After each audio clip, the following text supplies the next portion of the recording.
love this land too bad, boy.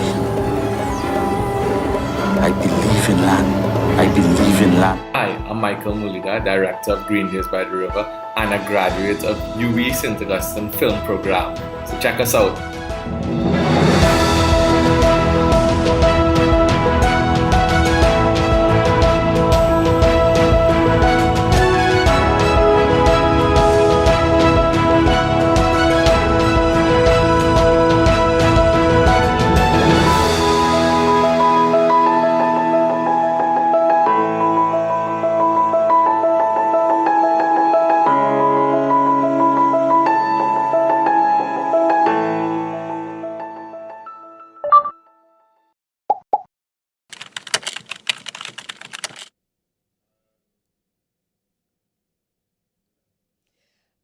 Hi, good morning, everyone. My name is Linessa Parks, Lynn Parks for short, and I want to welcome you all to the UWI.Film program and welcome you again to our second installment of the Filming TNT Series, where the UWI.Film program invites past, present, alumni of the program, different persons that has interests and regards in terms of the development and progression of the film industry, not just in Trinidad and Tobago, but in the Caribbean.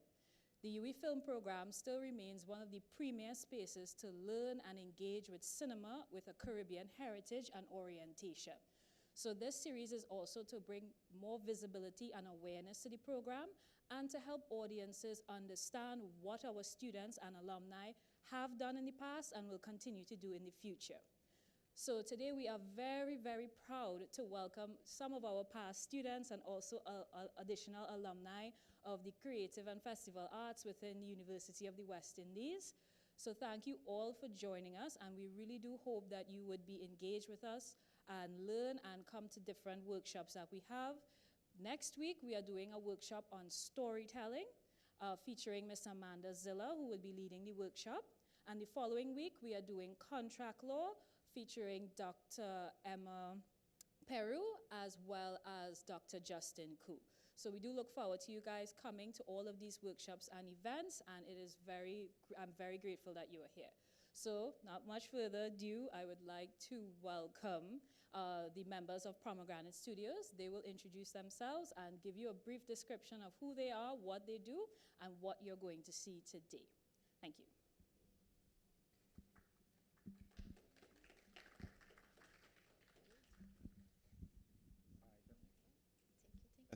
Oh, great.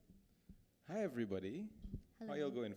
I've been in this room many times. This is the first time anybody ever clapped for me standing up in front there, so that's very cool. I guess, yeah.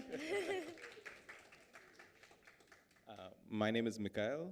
I am director at Pomegranate Studios. My name is Tanika Mohammed. I am the producer at Pomegranate Studios. Hi, my name is Aviles Canterbury, and I'm also a director at Pomegranate Studios. And I'm Yejide Cordner, creative director. Yeah, and we all sort of came together from UWI. Not necessarily at here. I have known Aviel since we were children. Tanika is a producer who also went to school here. Yeah, we did film. And Yejide I met at an open mic, but she also went to UWI, art, music, film, art, lit. And so we are all really a mishmash of everything that you could kind of get here. And we all put our heads together to create a production studio that we try to do everything from top to bottom, shoot, edit, color, we make music, we score, we build sets, we produce. We try to do everything from top to bottom because in this day and age, you kind of have to. Very, very difficult to make it anywhere without trying to do as many things as humanly possible. We all started film, this collective, through the film The Lightbox, which is a show that we put together a few years after UWI. 2019, actually, Yeah. yeah. Which was really a passion project that we all, kind of put our heads together to do. And after we realized the workflow that we could generate with all of our heads put together, we couldn't stop making things. And so we just kept making things and making things and making things, and now here we are. Here we are today.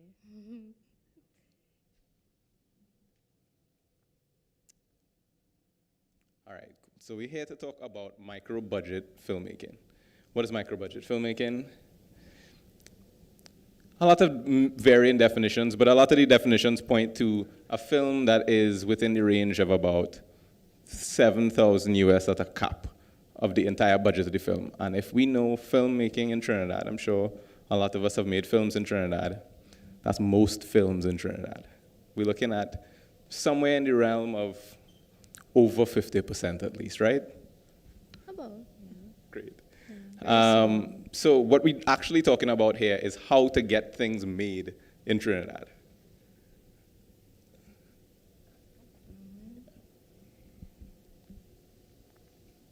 Okay. We're going to go through this step by step and kind of give you an overview of our philosophy for approaching these things. There are obviously many, many, many ways to approach creating things and entering the creative process in a space with limited resources. But this is our main philosophy, and this is the most important step. Resources.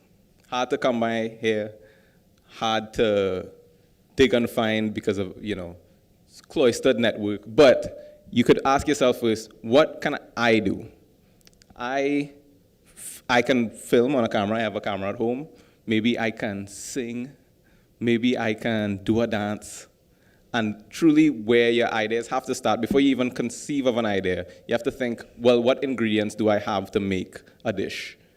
Because if you don't have the ingredients, you probably shouldn't start a recipe. Yeah, I would also want to say, even though you can do it yourself, you shouldn't. It's always good to ask for help, There's a bit of a do-it-yourself philosophy that kind of evolves into a burnout that I think we've all experienced before. I'm lucky enough that when I started here, played music, which is a big thing in film because not a lot of people play music and you need music for a film. So lucky enough, I could make music for films, and that made me do all of my films completely by myself for years. And I cannot imagine a worse way to do this. You will not make as many things as you could with a team. You will not make as quality things as you could with a team. And it's way less fun to just be in a room by yourself with a camera. So now you need partners. Who are your partners? You need partners to fill out the gaps in the things that you cannot do, or the things that you don't want to do. Now, I'm sure there are a few jobs in film that we don't love doing, and you don't necessarily have to do them if you get a good team of people around you who know how to do the thing. My major rule of thumb for partnerships is it's not about working with the best person for the job. It is not about working for the person with the most expertise or the most trained person or the most professional person. It's about working with the person you can work with best. And that is about understanding people, understanding your personality, understanding how you want to make things, because everybody has a different workflow. And just because they're good at what they do doesn't mean they're going to be good at making what you want to make. And then what resources do I have freely or cheaply accessible? Filmmaking is a very budget-intensive and resource-intensive process. You have locations, you have props, you have cast and crew, you have a bevy of other things that can change or move at any minute, and you need to know what you have at hand. Does your cousin work in a bakery? Then you might have a bakery to shoot in. Does your mother work in an office with an elevator? Well, great, the elevators are good for shots. Does your uncle have a guitar? Well, maybe you could start having guitarists on a show. You have a lot of different ways to navigate, starting off with limited resources, because I don't want to assume that anybody here is starting with a cool 3,000 US in their pocket, ready to start a film. We weren't. Yeah, we can go. What I would also say about being resourceful, I would take it from an angle of the Lightbox, the show The Lightbox. Now, my job at The Lightbox is to find talent, right? And get them to be on the show. That is not always the easiest thing to do now. So in the early days when the show was just an idea and we was testing it out, we don't have a name yet, who we turn into to be on the show, right? And, I was able to step in and fill that void, because I am in the music industry and it's essentially a music show now. So I know a lot of persons who sing and who sing very well, who have music that, you know, should be on the radio but just not. So I was able to reach out to them and give them that voice. You understand? So it's a matter of understanding what resources you have, you understand, to get the thing started, you know? Yeah, Aviel here is in addition to being a filmmaker, is a amazing jazz pianist and a pan arranger for many bands, and that's one of those things that you don't associate immediately with being able to pull off a film, and the more that you get into film, the more you realize, oh, specializing in anything at all means that you have access to a network, and a network is one of the most important resources in this business. So. All right, so we know what we have. We've put together all the ingredients, we put them on the table. This is what we have in the fridge. Now you have to think about the idea. Okay, what is the idea? Now you have bounds, obviously. You have the resources that you have and you don't have anything else. And I would encourage you to think about it with just those things. Let's say you only had your cousin's bakery and your uncle's guitar and the people that Barry introduced you to, and that is all that you have. Think about what you could imagine making in those bounds and just push a little extra. And that's where we like to start thinking about our productions, and I think it's a realistic place to start, especially when the goal is getting it done. Next, you want to contextualize your creativity a little bit. So think about films that you enjoy. Maybe you like Marvel movies. Now, some films work better when translated to a lower budget.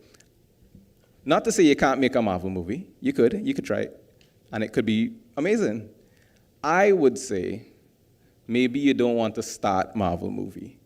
Maybe you want to start in the bakery, playing a song on your guitar, and then go from there. Or I could think a million amazing ideas. I'm sure we all are thinking about the bakery now and how many making bread while playing a guitar. Anyway. I think I just want to say, in terms of contextualizing your creativity, a good example was our newest season, the Lightbox season 5. I don't know if you guys have seen the previous seasons, but they were usually very long. They were about 12 to 15 episodes. And this season, we decided to go a little smaller. And that presented a lot of limitations, and it created new things, new ideas. And I don't know if usually want to speak about like how she came up with like the concept for Lightbox. Okay, so in terms of, I guess this kind of combines resourcefulness as well with the idea. I think a resource that was not mentioned is time, and you need to be very realistic with the time that you have. So if you know you have 2 hours a day that you can dedicate to making the thing, what can you do within 2 hours every day to get this project done? You can't try to, for example, I don't know, like build a whole castle in a day, but you might be able to build a cardboard box castle in a day and, you know, get creative with that. So instead of a huge castle, it might be something stop motion. So you're still executing the idea. The limitation of time encourages you to get creative. And as far as like the idea and how, I guess, how things can come about, it goes back again to thinking about what you have. So for example, this season of the Lightbox, I had 3 previous Lightbox sets to work with, as in materials. Okay, so what are those things? I had plywood, I had screws, I had 2x2s, 1x3s, and a very limited budget. So I said, okay, well, let's scrap those old sets and make a new set from the old sets. So this entire new set was built out of the corpses of our previous sets. And then the idea was to have the artist come and like fill out this blank world so that the episode is not only a representation of their song, but a representation of themselves, who they are as creatives, who they are as artists. So I had conversations with each of the musicians, got to know them a little bit better, and tried to create a world with them that would bring their song to life, bring their episode to life. For example, for Annalie Prime's episode that came out on Tuesday, we hit it off. She said her aesthetic was boho minimalist. I said same, and her set was my bedroom. I just emptied my bedroom out and built a set for her. So it's really just thinking really broadly, really openly. Nothing is silly. Yes. Yeah, and I think that's one of those things that you learn through doing projects, like the projects that we've done. When we started doing the Lightbox, we did not have a location. And the first thought that we had was we should just ask around and see who has a big enough space for us to put, how big was the first set? 8 by 8, 8 foot by 8 foot set. Each panel, it was 2 panels. Each panel was about 110 pounds. Should we tell them And where we the shot, location was? we shot in 51 because my cousin had done an event there and it was destroyed. And we kicked over shot glasses and carried a 110-foot panel set up the staircase in 51. And we set it up right under the rigging, right where the stage was. And that's how we realized how to rig a set from above. Because that's how you learn things. You're put in a situation where, okay, we've had to almost destroy ourselves lifting something up a staircase. And we have this rigging up here, and we're like, oh, wait, we could put the lights here. Oh, wait, the colors from that give us an idea. Maybe we could gel all the lights. Maybe we could build, when we were developing our set initially, we were thinking, oh, maybe we want it to look like recyclable materials, but generally, we just had recyclable materials. So our first set was straight plywood and cardboard. Cardboard with house paint that usually made from scratch in the yard. It's my grandmother's yard. Yeah, in the yard with her grandfather's tools, and that's how we started making stuff, and it's just easy as that. Yeah. Okay, so this is a huge piece of it. Now, thinking about your idea over the technical capacity that I'm sure we want to have. We all want to have 4K, 10-bit color, extreme dynamic range and everything that we do. We all want to have edit on nuke for no reason and put all these things together just so that our production looks and feels the way that we want it to look and feel. However, what is your idea? The technical things that you think about should only try to develop the idea, and anything past that, any extra fluff, you could save that for when you can do it, when you are given the opportunity to have those things, or when you are put in a position that you can expand the amount of ingredients that you have. Not to say that you shouldn't shoot for the stars and you shouldn't want those things, but there's... Like, what camera should I buy? I need a Blackmagic Cinema right now. Yeah. Genre? Oh yeah, this was my point. Consider a genre. I'm not saying that you have to. I'm saying it's just a suggestion that you could choose or go in the avenue of a specific genre for your low-budget project. I know a lot of horrors and thrillers and even documentaries do really well on low budget because they require less crew. Obviously, we all love making things. I love making things, and my goal is always to make things. We also want to make some money, right? This is a job for us as well. And you don't always have to consider sponsorship. You don't always have to think about the money. But if you are thinking about the money, you should consider your audience. I am personally of the opinion you should not make a film, you should not start your... Yeah, well, no, that's we could go back. Yeah. Okay, so we have an idea. We thought about Lightbox in Grand Bazaar food court, which is actually what we did. We all sat down in Grand Bazaar food court and we thought about this idea, and we like drew in our book on all the different logos and all the different sets and budget them higher than you think that they would cost. Because the downside of budgeting low is you don't get to make the film. And the downside of budgeting high is you have extra money, and what a problem. What a great problem to have.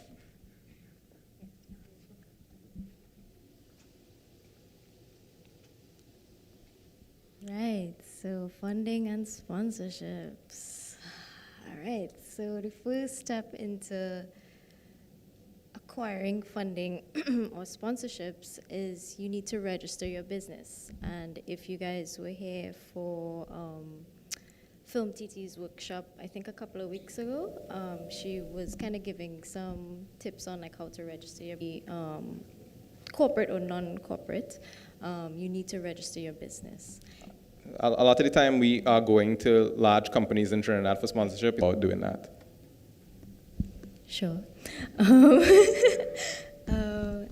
Right, so even if you don't have a business, say you're like now fresh out to UE and you want to make a film, it would really help if you know a friend or a partner or even like a family friend who have a registered business that you can acquire sponsorship through, because you'll need a bank account, you'll need all these things, you need paperwork making a film, because film is a business. And more than anything, and this is a pretty big speed bump that I've seen people run into when they do finally get the business associated with it. So you have your friend's business associated with your film. They have to be a partner in the film. If you just tell people to send money to your cousin's business account, you will get in trouble.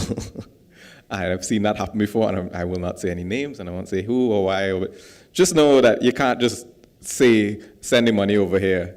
Make them an integrated partner in the business. Have a discussion with them, sign paperwork, make sure everything is above board, and then send it off.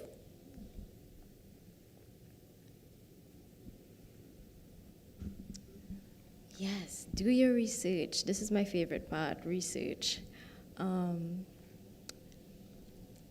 Know your investors like your audience. So what we're trying to say is that, what am I trying to say? So different sponsors in Trinidad operate differently. We have organizations that love investing in cultural projects. Yes. We have organizations that invest in NGO sort of, more advocacy work and that sort of thing. We have sponsors who are interested in Christmas content only. One time a year they throw money into something that has to do with Christmas. And if you don't know that, sometimes you go to the wrong people for the wrong things and you don't hear back. And That's why number 2 is, it wasn't number 1 or number 2, but like know what your idea is. So a lot of, and this is corporate sponsorships have a lot of CSR, which means they give back to the community in many different ways. And your idea can fall into that category, one of their categories. So part of your research is, let's say you're looking at Nestle and you have a project that's about a local football team. You're not gonna go to Nestle because some of their CSR is about health and well-being and the environment and stuff like that. So be very careful about who you're approaching for sponsorships, and do your research, because sponsorships like to know that you know what they're doing and that what they're doing, what they're involved in, pay attention, because they see it as like a collaboration with you and your project and how they can benefit from it as well. Yeah, and there are ways to think about this cynically, but the way that we like to think about it is you're treating your sponsors like an audience. You want people who are interested in watching your film to watch your film. You don't want to put it in front of a bunch of people who don't care about what you're making. So find people, treat them like another audience. Just think that this is an audience who is throwing 1,000 tickets at you instead of just one by one. funding, you can also apply for grants. Yeah, you can just do a quick Google about grants that are coming up, like small grants for small businesses.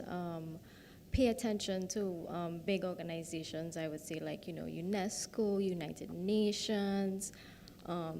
If you have environmental ones like Nat Geo, they give out grants a lot.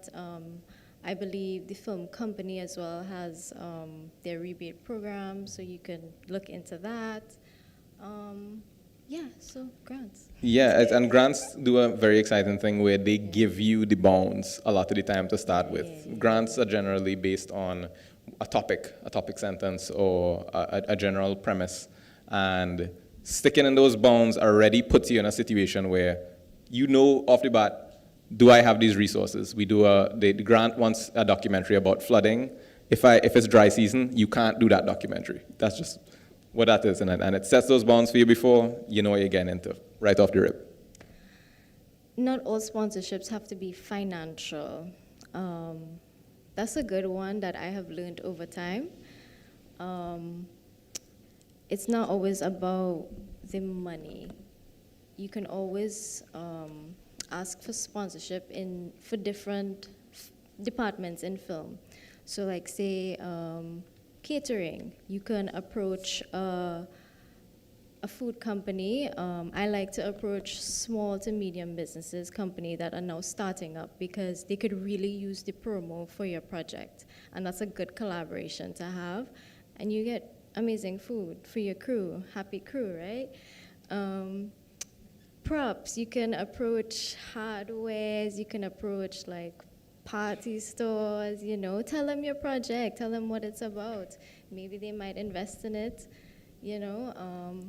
There's so many small and growing businesses in Trinidad that do everything. You can literally, if you dig hard enough, we are a small country, you can find everything here. And trust me, we have thought about some ideas. We're like, we have to probably go online and order something. You don't have to do it. You get there. Another interesting way to use sponsorships is for like locations and stuff. So I know locations can be expensive when considering film. In 2021 pandemic, we wanted to do a Pan episode. I had done some work with Lost Tribes, so I had a relationship with some of the people there. And we wanted to find a place that kind of looked like a pan yard, because we didn't have access to a pan yard at the time. And they gave us their parking lot on Rosalino Street, and we just made it look like a pan yard. So again, like, use your networks, pool your resources, get creative, and we got a free location to shoot when the episode turned out great. Yeah. I think that whole episode was free too. Yeah, I think that whole episode was free because, it was the first time we shoot something at that scale as well. No? So like when you're shooting a steel band and you had a mica steel band, you had to get a lot of things, you understand? But I was, again, going back to being resourceful, I have links with other steel bands, and especially the steel band that right closest to us, Birdsong. They are hugely into, education and things like that, and they have their own things they've acquired, their own equipment like speakers, mixing board, microphones, like top quality grade microphones to, record for steel pan, and I was able to use that. So what you're hearing there in that episode was, powered, and it was sponsored by Birdsong. It wasn't financial, but, because of my relationship with the band, I was able to acquire those things.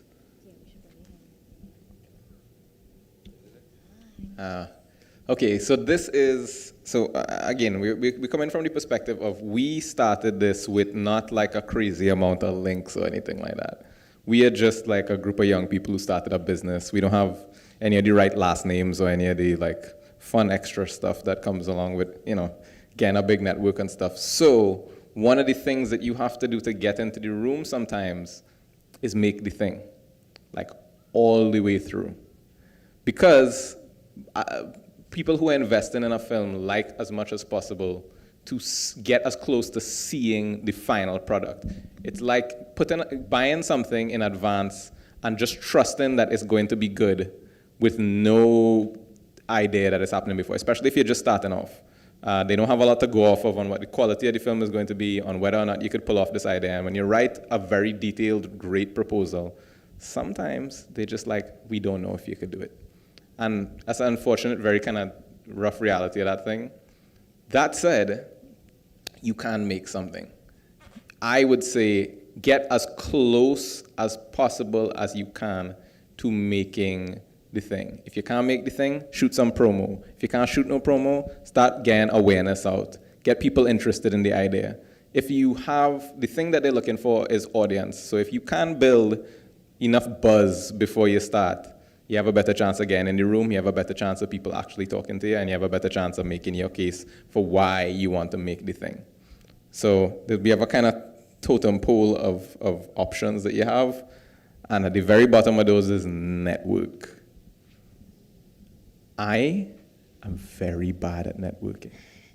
It's been very difficult for me to network over time, and you know what?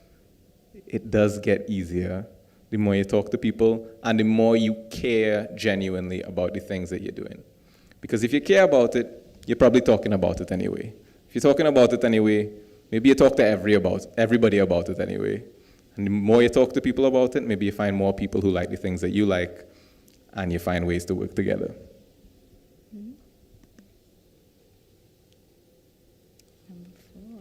Okay, so we got the sponsorship, maybe we didn't get the sponsorship, maybe we got a piece of the sponsorship, but now we're on set, we're making the thing. And this is the most fun part. This is the part where you could stop being all cynical and financial and stressed about everything, and be stressed about everything else, because now you have to be stressed about a lot of new things. Okay, first thing, and this is, again, not a reiterated point because it's a little different. The biggest thing that always happens, and we've seen it on huge sets, we've seen it on small sets, pay or compensate your cast and crew properly. What does this mean?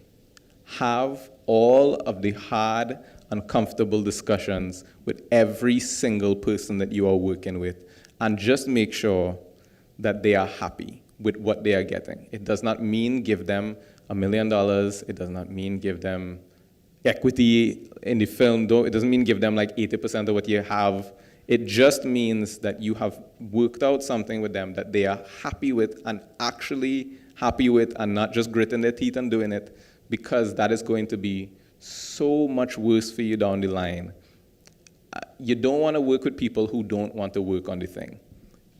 You might think that they're just like gritting their teeth and just going to do it. They're going to come late. They're not going to show up. They're going to be grumpy on set, and it's not going to be fun. And we are making films. We're making art. We're making things that we want to make. It's supposed to be fun. You don't want to make it more stressful than it has to be, because it is going to be stressful.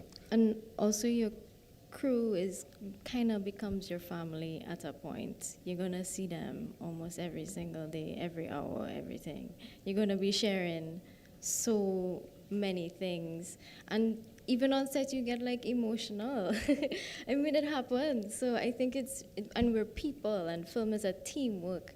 And I think it's really important to like, I think at the beginning, we said about choosing your partners and your crew. Make sure they're invested in your idea as well. I think that's very, very important. They need to understand what the goal is at the end of all of this. If they don't, they're just gonna do it bitterly, and you don't wanna have that. You're gonna waste money. Yeah, the worst thing is to be making something that you really care about, and in the background you hear somebody being like, yeah, just trying to get off for the set, boy. I just doing my thing. They'll be like, why that shot looking so? I would have do it this way, like, no, don't do that, Identify those people as early on as possible, and you don't have to work with them. You don't have to get vexed with them. And this will probably stop you from having a long argument in the future. So, keep things small, and keeping a crew small is a huge thing. No, it is, entirely is. It's very easy, especially, we did it a lot in UE. You have a project, and you have a big network in UE because you have a class.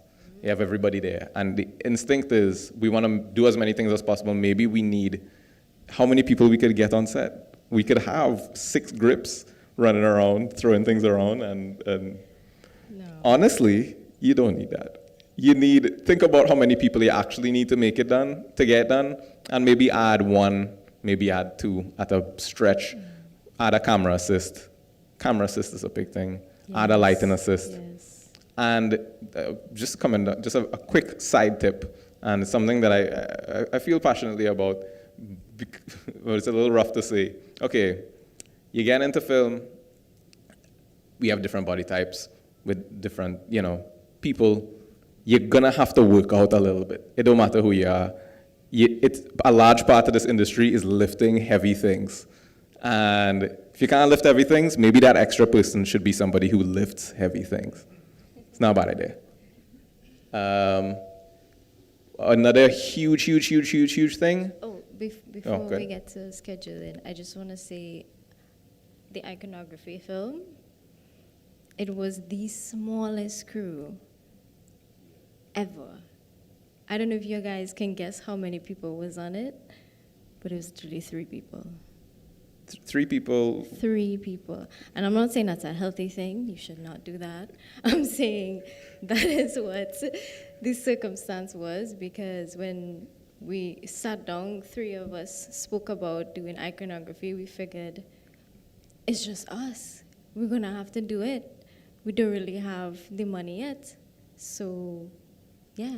Yeah, we just iconography. We thankfully had enough connections from Lightbox that we could get sponsorship. Correct, yes. But we did Lightbox the first season and a half of Lightbox. We did with 0 sponsorship. No, the first season. Yep. Absolutely no money. 4 people in a room trying to make a thing by themselves. And you know what? That was all just our own resources pulled together, 0 budget. And that's how you get done here, unfortunately. It's one of the ways to get it done here. Big deal. Schedule. Okay, now, schedule. It's one of those things that is easy to overlook, especially when you're on a production and you care about it a lot and you're really passionate. But I promise you, your schedule is the reason that you are having all of the problems that you have on set. It is the reason that people are coming grumpy the next day. It's the reason that people don't just come late anyway because they say, oh, we go in late, so I'll just reach whatever time. It's the reason that you are going over budget on your films too, because you're coming back the next day tired and mash up, and the equipment not charged because you did way more than you were supposed to do. Keep things in bound, and more than anything, pre-production is going to save your life. Think about how many things you can realistically do and try to stick there or a little less, just so you could get it done. It's not sustainable working in this industry if you're gonna burn yourself out every day on set. And the last thing is, I think we've been saying it throughout the entire thing, is just use what you have, honestly. Use what you have. Think about the things that you have. Think about the people around you, Because at the end of the day, the goal, because the goal is making the thing, you don't want your idea to be held back by financing. You don't want it to be held back by naysayers and other people who grumpy around you. You just want to be able to make the thing. So you want to have you want to be able to, as close to possible, make the film with nothing else. Just you in a room. If nobody gave you a cent, you should still be able to make a version of the thing that you want to make. Just because more than the money, more than you don't want anybody else to be in control of what you get to make and what you don't get to make. We are lucky enough to exist in a generation where we have the internet and everything is more accessible than it's ever been, and you could build an audience completely by yourself. You don't need ticks from certain groups of people to say that you could do it, and the more self-sufficient you are, the less likely you are to end up in a position where somebody could tell you, you can't make that, and you never want to be in that position.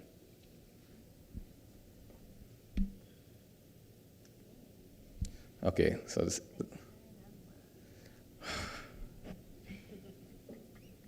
okay, so these are just some things that we really wish people told us, or a lot of people, or other people who we worked with very, very early on.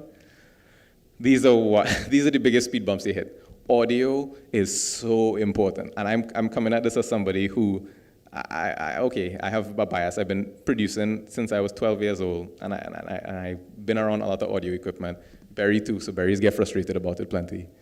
A bad sounding film is not a good film. It don't work. It takes you out of it completely, and if you can't understand the dialogue, then you wasted a lot of time. It doesn't make sense, and it's too easy to execute. A lot of people make it seem very complicated and have all these extra steps. Find the right person to talk to about getting it done, and they will show you how to execute it easily. It's so doable, and just effort. You can avoid all of that in pre-production again. And also have a backup. Like, if your audio is screwed on the day, you don't want to be in post-production. This whole fix it in post is so toxic. I hate it. Listen, you cannot fix the hiss in post. You can't. It's just like ADR sounds crazy. I'm a sound designer by trade initially, and there's so much noise that I've been handed that I'm like, I could really get rid of it as much as humanly possible, but the audio will sound crazy. Everything is mushed together, and you're asking somebody to unmush it. And it's not the option. Okay, let's go to the next one. I'll ramble about this all day.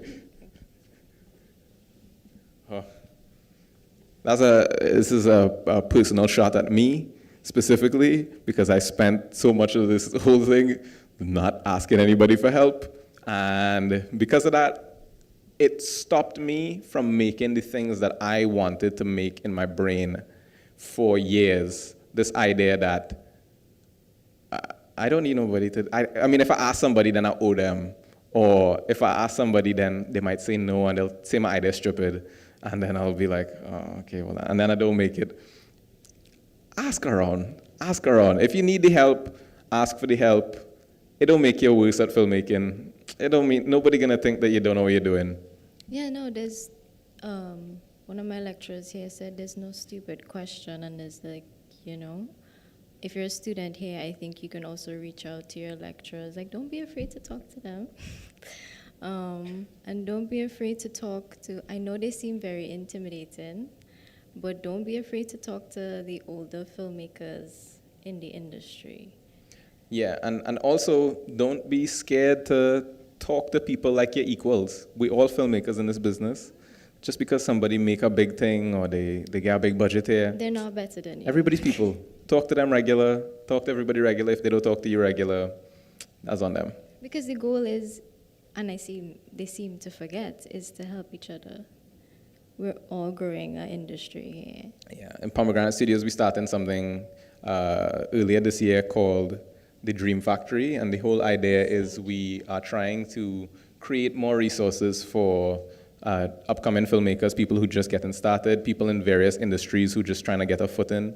And so we try to encourage people who are getting started to give us a call, shoot us an email, and ask us for help. This is about partnership and collaboration, and we cannot do this if we are worried about other people doing good. Come check us, we'll help you make your thing. Just do it. Just do the thing. Don't worry about anybody else. We wish that we had people doing some of these things, and because it can't just be us. We could only do so much. We wish that there were people who we could ask as a resource when we were just starting, and sometimes there wasn't anybody, and that was the toughest way to do it. To be fair, I call this a privilege, but I was taken under by a previous film coordinator here at the UWI.Film program. Big up Dian Buku. Big up Mr. Dian Buku at Pixel Play Media. He and his team is actually the reason why I am here today. And I just want to thank him very much.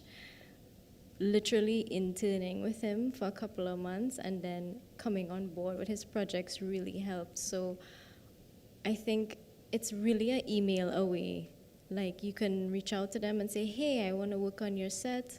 I want to get experience. I want to know what you're doing. I want to know what the industry is about. That's where it started for me. And this is where I am today telling you to go and do that. There are a lot of good people out there. Yeah. Yeah. Okay. Yes. I get excited when I have an idea, and I tell every single person that I could humanly tell, because I need them to know how cool it is and to listen to where that ends you. So we have an IP to worry about first. You tell too many people your idea, sometimes somebody will go and make it. Sometimes you'll tell somebody and they'll be like, I was thinking about that this whole time. And you know what? I could probably do it. And then they do it before you. And that's a tough one to deal with. That's okay. You could make something that somebody else made already, but it's just not as fun. But the bigger problem is sometimes you tell everybody, and then you don't know how to make it. Sometimes you tell everybody, and you get everybody excited for this idea, and a month down the line, you don't want to make it anymore. And you've just told everybody that you were doing this huge project, and they keep asking about it. And it's just not a fun place to be when you feel like you need to make something just to make everybody else happy. And I've definitely been stuck in those productions, and I think all of us have in different industries where, like, I wanted to do that last month, and now don't know why I'm doing it.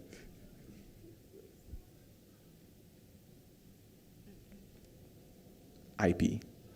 Okay. IP is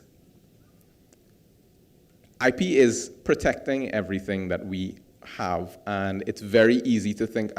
Justin and Emma who are going to talk about it more. Dr. Justin. Dr. Emma. Apologies in advance. He's a close friend and family member of mine, so it's very difficult for me to. Anyway, Dr. Justin Koo will talk to you more about it, the actual intricacies and details of it. But what I'm going to tell you about it is why it's important.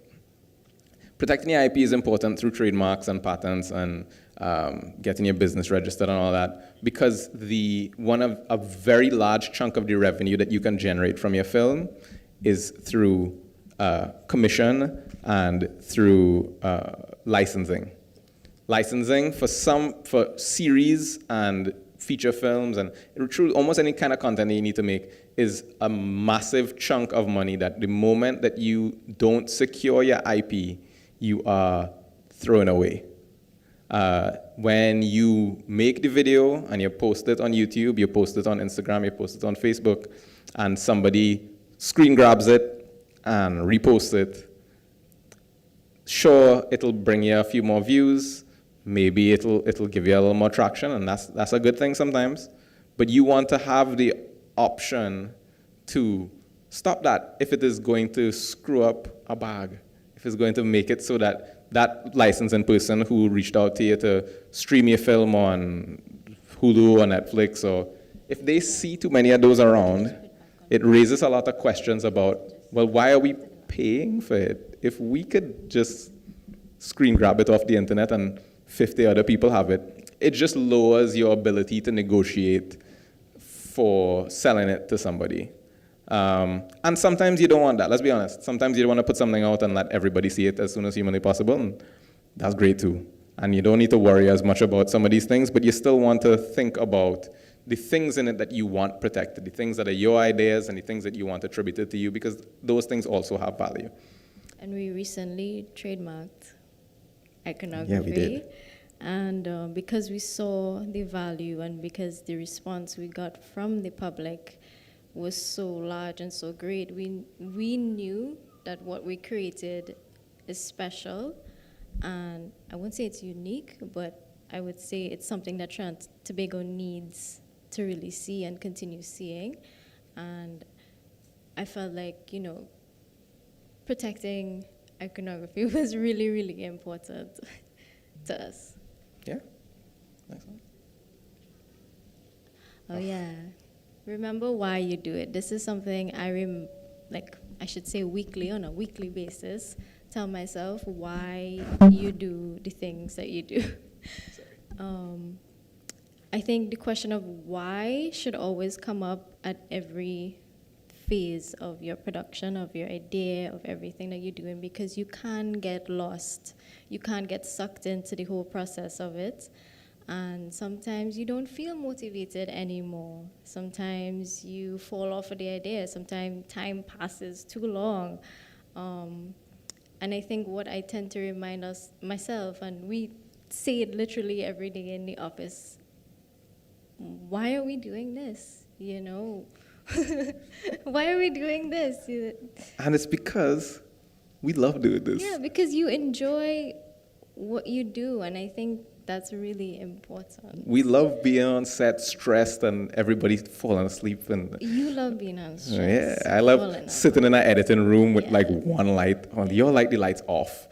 I like all the lights on, so it never feels like it's night. And it feels, you know, you're like in a casino, it's never gonna get too dark, and you don't know when the sun is setting. Oh, it's great. Those are the process is the reason that I got into the thing. I grew up playing music with Aviel, and the process of music is so exciting and fun. And then I discovered film, and the process of film was so exciting and fun. And they have all these other like business and all these extra things that come along with it. And you know what? It's all worth it because I still get to do that thing every day. And I'm sure there's a thing that we like doing every day. Try and as much as possible to do that thing. And that concludes our presentation for today. Great. Can questions and answers? Yes, we welcome questions, anything that you would like to know. Anything. Oh, okay. And I'll just give Shay Yeah. Oh, it's me. Oh, actually, it's for me. Oh. Should I stand? You wouldn't get frightened when you see my face, right? Okay. Am I going? Yeah? Oh my gosh, you frightened the whole audience now. It's a basic question. Is there a list of who sponsors what in terms of, you know, like a list of, you know, all these people sponsor culture, all these people sponsor Christmas, all these people sponsor documentary. Is there a list of companies that generally people can say, okay, instead of trying to figure it out, who sponsors what? Okay, there's 15 companies that sponsor, so I don't need to figure out who to go to. I have an idea who to go to. So that saves me like a ton of research and all that. Is there? Or you all put together one? Give me it. If there is one, you can send it to me as well. But I'm still a fairly new producer, yeah? So I'm still figuring things out on my own. Okay. Yes, this is part of your research and also knowing, again, what your idea is. So you're not going to just look crazily for any just random sponsors. What I use, actually, recently, I don't know the correct name of it, but there's a Who's Who 2022 or 2021 book that comes out every year. And it's like a booklet where you have all the companies. They list all the companies in Trinidad and Tobago, and everybody is in it, from their CFO to their CEO to their marketing. Read it, go through it, associate yourself with these companies, especially if you're approaching corporate. Yeah? Well, that might be something you're looking at doing since you're in the business so long, in that all the people you would have touched base with, chatted with, and all that, put that list together and then have it out there. Maybe you could sell it, copyright, IP, you know, intellectual property, and get it out there so people have an idea who to go to for what type of sponsorship, because you can have an idea of what companies sponsor what to save a lot of people headaches from Jumpstart. For sure. I think one of that might be something, you know, you all, since you're already out there 15, 20 years now, okay, yeah. The good thing is the stuff is not private. They do have, a lot of these companies have these things advertised, their CSR advertised on their website. You can see it there, and generally, this is a good rule of thumb to follow here. If they're doing sponsorships, they do it already, and they probably do a few of them already. So you can look at other productions that are in the style of the thing that you do, or in the broadest realm of the thing that you do, and you might find that, oh, they do more of these. they do more of these. And if you're not seeing their name circulating around a lot, there's a big chance that they don't do sponsorships. So even if they do say that they like to do this, or they do say that they like to do that, they might do one of those every 5 years or so. So look out for the ones that you see in the credits of the films that you see here. Look at the ones that you see in the credits of the films on YouTube. Look for those people. Yeah, and I mean, support local. Hello. Yeah, find out who's supporting local films. Oh, we have another question. Yeah. I forgot what I was going to say.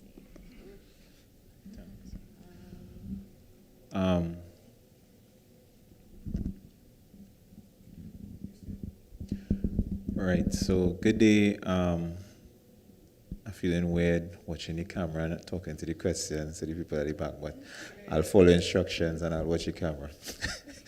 So good day, my name is Stefan Deshong. I'm a filmmaker, local filmmaker, and I wanted to know a little bit more about where you could find the Lightbox and this iconography with Roy Cape to view it, if it's a pay-per-view thing, if it's where you get access to it. And I also wanted to say good job with the Lightbox and stuff, because I am a manager, apart from other things, I'm a manager for an artist. I manage Isaac Blackman. And I saw a young upcoming artist by the name of Amy who had her stuff at the Lightbox. And I like to support local, and I like to support local talent because I think it's critically important. So if you could just give me a little more info about where we could find you guys, with social media handles and that type of thing. Thanks. We'd love to. This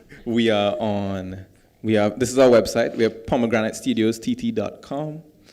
You could find the Lightbox on Instagram at LightboxTT, on Facebook at LightboxTT, on Twitter at LightboxTT, on TikTok at LightboxTT. Also, our Pomegranate Studios pages are all linked on our website, but once you could spell pomegranate, you could find us. There are not a lot of Pomegranate Studios around there. Yeah, but Pomegranate Studios TT everywhere. Thank you so much for watching the show. It's one of those things that anytime people say it, we're like, oh, it's sick. Yeah, we love making it. Oh, yeah. The website is under construction. The Lightbox page will be up shortly. Yeah, but for now, you can still register on the other website, on the lightboxtt.com website. So we have a artist submission form on our lightboxtt.com website. You just fill out the form. It goes into a huge Excel spreadsheet that before every season we watch and listen to every single submission. So if you didn't get into it, it's not because we didn't like you. It's not because we think you're bad. We have about 80 submissions to sort through every single season. And it's about figuring out what fits best each season more than it is about fitting every single amazing act that we end up with there. And we call people back over time. We have a huge roster of people that we sub in and out. So just in case you were thinking about submitting, that's just the extra info. Anybody else? I think you have one more question too. And well, this person had their hand up. I have a question. Oh, cool. Sorry. So I was wondering if you're an up-and-coming artist or maybe filmmaker, say you have an idea, but you don't have the money, can you bring your idea to you guys? Absolutely. That's part of what the Dream Factory is about. We've managed to, over the course of this time, it's not been an extremely long time, but sometime in the industry, we've managed to develop a good network of sponsors and financiers and people who are interested in doing projects like that. So we are trying to encourage people to partner with us and try and get things done.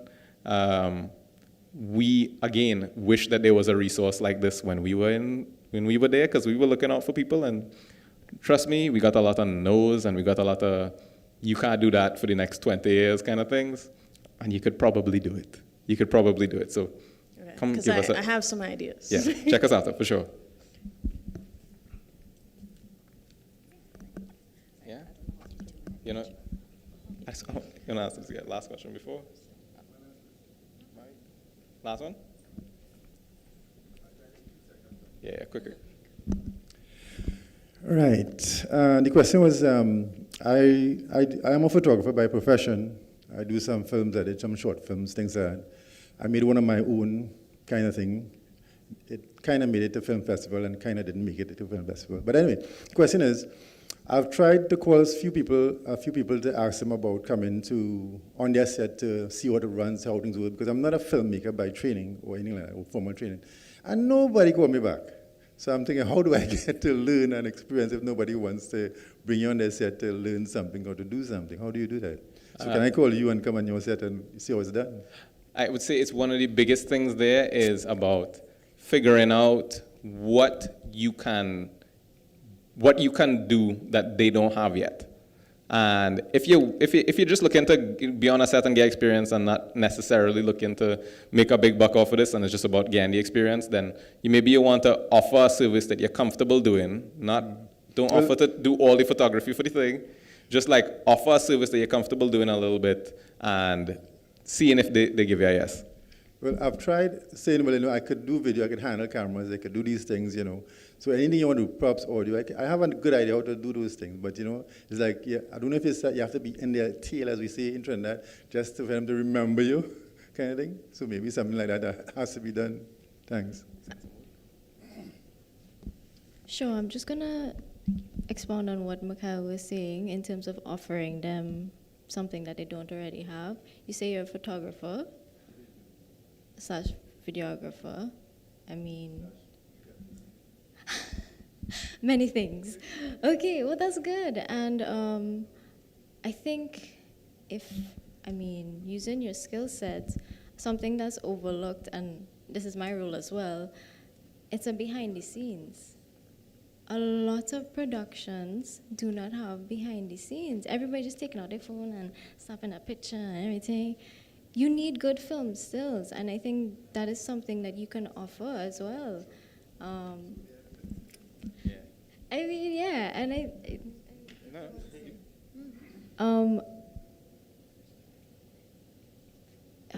What was I gonna say? I think if you want to work on like a production set, personally, I don't see why they won't accept help.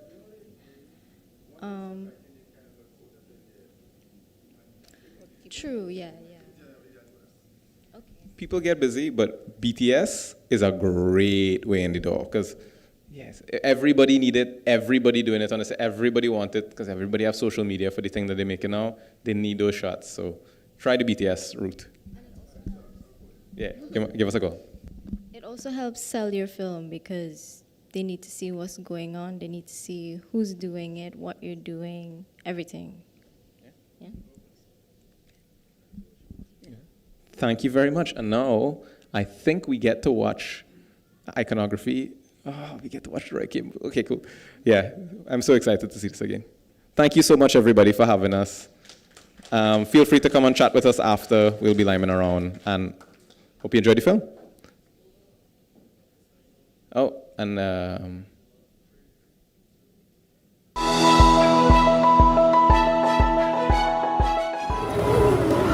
love this land too bad, boy. I believe in land. I believe in land. Hi, I'm Michael Mulida, Director of Green Days by the River and a graduate of UWI St. Augustine Film Program. So check us out.